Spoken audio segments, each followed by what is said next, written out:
যাদের ঈমান আছে তারা এটা মানবেন যে আহলে হাদিস হানাফি ভাই ভাই, হাম্বলি, শাফি, মালিকি, হানাফি, আহলে হাদিস, ওহাবি, সুন্নি, শিয়া, তারপরে 12 জাতের 73 জাতের মুসলমান সব ভাই ভাই। ওহাবি, সুন্নি, শিয়া, তারপরে 12 জাতের 73 জাতের মুসলমান সব ভাই ভাই।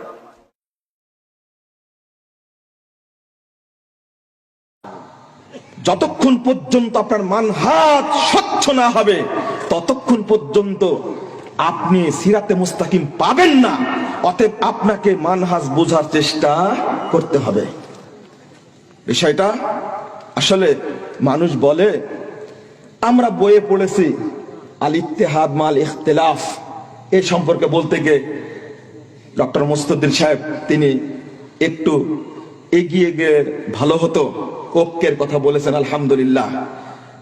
আবার বলছে সবাই মিলে ঐক্য, কি চমৎকার সহি আকীদা, সবাই আমাদের ভাই, শিয়ারাও ভাই, নাউজুবিল্লাহ। আচ্ছা ভাই বলতে বলতে কি এত দূর যেতে হবে? বগলু আর নামিস না তো, শিয়াই কেন বলা হলো? শিয়াদের সাথে ঐক্য হয়, ওদেরকে তওবা করতে হবে, মুসলিম হতে হবে আগে। শিয়ারা মুসলিম নয়, স্পষ্ট কথা। যারা আবু বকরকে গালি দেয়, ওমর রাদিয়াল্লাহু আনহুকে গালি দেয়, উসমান রাদিয়াল্লাহু আনহুকে গালি দেয়, যারা রাসূল সাল্লাল্লাহু আলাইহি সাল্লামের স্ত্রীদেরকে গালি দেয়, সাহাবীদেরকে গালি দেয়, তারা কখনো মুসলিম হতে পারে না। আমি ওই শিয়া আকীদা বিশ্বাস করি না। ও তরুণ ভাইরা, তোমরা এক শ্রেণীর মানুষ এখানে আছো যে ইরান সৌদি আরবকে গ্রাস করার জন্য প্রস্তুতি নিয়ে আছে, ইয়ামানের মাধ্যমে মক্কা মদিনাকে দখল করতে চায়। তার মধ্যে সবচেয়ে কুচক্রী ছিল সুলাইমানি, এই বদমাশটা মারা গেল আর তুমি শহীদ বলে স্ট্যাটাস দিলে। তোমার আকীদা ঠিক আছে? তোমার বাড়িতে এখনো নিউজ লেটার কেন? শিয়াদের বই পুস্তক পড়ো কেন তুমি? তোমার আকীদাকে পরিষ্কার করো। ইরানে ইসলামের বিপ্লব হয়নি, বরং ইসলামের বিরুদ্ধে বিপ্লব হয়েছে। কখনো ইরানকে ইসলামী রাষ্ট্র বলা যায় না, ওটা একটা পতিতালয়। তুমি জানো না বলে কথা বলো।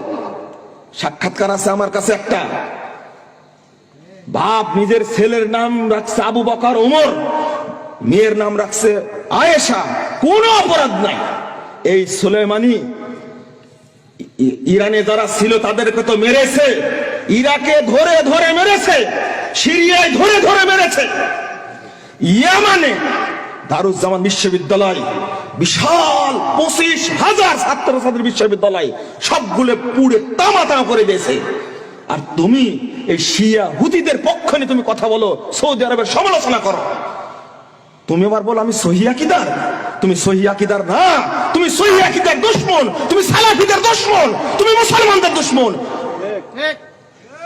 তোমার বন্ধু হলো শিয়ারা।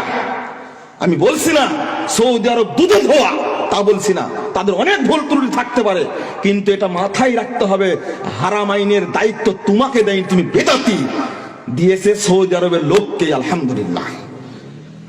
ওখানে আমি বলতে চাচ্ছি, এখানে এগিয়ে যেতে চাচ্ছি। বাংলাদেশে এই সমস্ত মানহাজের লোক থাকার কারণে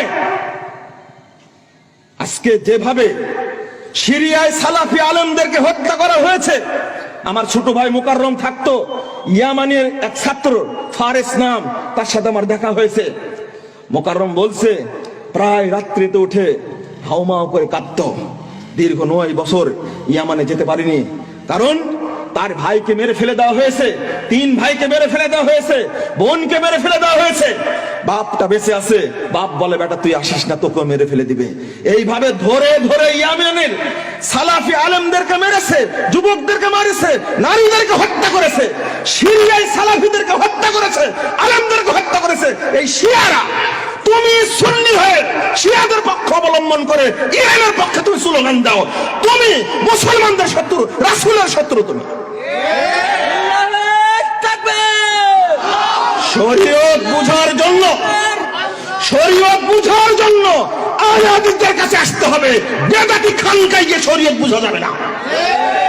ওই রাজনৈতিক মুনিশির শিয়া আকীদা লোকের কিতাব পড়ে কখনো সহি মানহাজ বোঝা যাবে না। মানহাজ বুঝতে হবে। আহলে হাদিস আলেমদের বই পড়ো, অনুরোধ করবো। ইবনে তাইমিয়া রাহিমাহুল্লাহর বই পড়ো, ইবনুল কাইয়িম রাহিমাহুল্লাহর বই পড়ো, ইবনু কাসিরের বই পড়ো, তোমার ধারণা পরিষ্কার হয়ে যাবে। আর যদি সুযোগ থাকে আহলে হাদিস মাদ্রাসাগুলোতে ভর্তি হও, তবেই মানহাজ শিখতে পারবে ইনশাআল্লাহ। বন্ধুরা আমার, অনেক কথার মধ্যে যে কথাগুলো আলোচিত হচ্ছে, আমরা চাই ঐক্য, মুসলিম ঐক্য শুধু না, মুসলিম ঐক্য শুধু না, বাংলাদেশের ঐক্য শুধু না, সারা বিশ্বের মুসলিমদের ঐক্য চাই এই মর্মে। তবে দরকার আগে আলেমদের ঐক্য। আলেমরা সংখ্যায় কম, তারা যদি ঐক্যবদ্ধ হয়, জনগণ এমনিতে ঐক্যবদ্ধ হবে ইনশাআল্লাহ। তবে শর্ত দেয়া গেলাম, সেটা হলো মানহাজুস সালাফ, সালাফি মানহাজের উপর ঐক্য হবে, না হলে সম্ভব না। আল ইত্তেহাদ মাল ইখতিলাফ, এটা টিকেনি। মানে মতনৈক্য সহই আমি ঐক্যবদ্ধ হব, এটা টিকেনি। আমার চেয়ে ইতিহাস খুব ভালো জানেন, আমি বলবো না, আমি তখন জন্মই নিইনি। ওটা যখন টিকেনি, যদি মানহাজটা ঠিক থাকে, ঐক্যটা শক্ত হবে ইনশাআল্লাহ। সহজে বাংলাদেশ থেকে ইসলামকে তুলে মেরে উড়িয়ে দিতে পারবে না ইনশাআল্লাহ। কারণ বাংলাদেশের মুসলিমরা ইসলামী চেতনায় বিশ্বাসী। আল্লাহ তুমি এই দেশকে নির্ভেজাল তাওহীদের দেশ হিসেবে কবুল করো, আমিন। আল্লাহ তুমি এই দেশকে মাদক মুক্ত, সন্ত্রাস মুক্ত, জঙ্গিবাদ মুক্ত দেশ হিসাবে তুমি কবুল করে নাও, আমিন। এখানে একটা কথা বলি, ছুটে গেছে। আহলে হাদিসরা যখন দাওয়াতি কাজ করে থানায় থানায়, জেলায় জেলায়, এক শ্রেণীর টুপিওয়ালা, এক শ্রেণীর মসজিদের খতিব, ইমাম আহলে হাদিসদেরকে জঙ্গি সন্ত্রাসী বানানোর জন্য থানায় লিস্ট দিয়ে থাকে। এরা হলো জাতির শত্রু, এরা দেশের শত্রু, এরা এই দেশকে উত্তপ্ত করতে চায় তারা। আহলে হাদিসরা জেএমবি জঙ্গি কোথায় পেয়েছো? আহলে হাদিসরা ওপেন দাওয়াতি কার্যক্রম করে থাকে, গোয়েন্দারা জানে আমাকে জেএমবি বলে লিস্ট দিয়েছে। কত বড় মুনাফেক চিন্তা করেন। আমার হাতের লেখা বই ভ্রান্তির বেড়া দিলে দিন, পুরো বইটা অধিকাংশই লেখা এই জেএমবি চরমপন্থী খারেজিদের বিরুদ্ধে লেখা। উনি বললেন এই বইটা পুরস্কার পেয়েছে, এই বই লেখে 20,000 টাকা করে। 2005 সালের 15 ডিসেম্বর তারিখের ঘটনা বলছে। আমার 14 পুরুষ আহলে হাদিস, আর আমাকে বলছে কি জঙ্গি। একে সহ্য করা যায়? কত বড় মিথ্যাবাদী বলেন তো দেখি, কত বড় মিথ্যা। আর আহলে হাদিস মসজিদ গুলোকে পরিচয় করে কি বলে জানেন? এটা হলো শিয়া মসজিদ। রিকশাওয়ালা কি জানে শিয়া মসজিদ কোনটা? ভ্যান চালক কি জানে? কে শিখাইছে এইগুলো বলেন তো? ওই পাগড়িওয়ালারা শিখাইছে। আল্লাহ ওদেরকে হেদায়েত দান করুন, আমিন। আমরা আল্লাহর কাছে চাই, আল্লাহ তুমি আমাদেরকে এই বাংলাদেশটাকে কবুল করো, আমাদের জন্য নির্ভেজাল তাওহীদের বাংলাদেশ আল্লাহ তুমি কবুল করো। যারা কোরআন এবং সহিহ হাদিস বিরোধী কথা বলে তাদেরকে তুমি হেদায়েত দান করো। যারা শিরক বিদআতের সাথে জড়িত, আল্লাহ তুমি তাদেরকে হেদায়েত দান করো।